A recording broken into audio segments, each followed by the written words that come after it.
मी सांगतो धर्माचे पालन. गेली हिरकणी गेली व्यापार करायला. एक एक पैसा जमत होती, एक एक रुपया जमत होती. माझं लेकरू खाणार काय, माझं लेकरू पिणार काय, प्रश्न डोळ्यासमोर होते. एक वेळा कोजागिरी पौर्णिमेच्या वेळेला हिरकणी रायगडावर दूध विकायला गेली होती. ती एक गवळण होती. तिला समजलंच नाही की संध्याकाळ केव्हा झाली. तिचं दूध संपलं आणि संध्याकाळ झाली. ती गडाच्या पायऱ्या उतरत होती तर गडाचे दरवाजे लावले गेले होते. कारण गडाचा नियम बनवला होता की संध्याकाळ झाली की गडाचे दरवाजे लावले जाणार. आता तिकडे गडाचे दरवाजे लावले जातात. तिकडे हिरकणी खूपच लढते.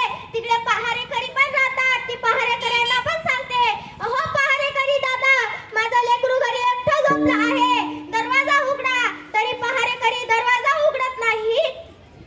ती शेवटी तिकडे खूपच लढते आणि शेवटी अख्खं रायगड उतरते. तिला तिकडे काटे लागतात, झाडं झुडपं लागतात, सर्व तिला लागतात. ती शेवटी उतरते. ती अख्खं रक्ताची भरून जाते. ती शेवटी घरी जाते.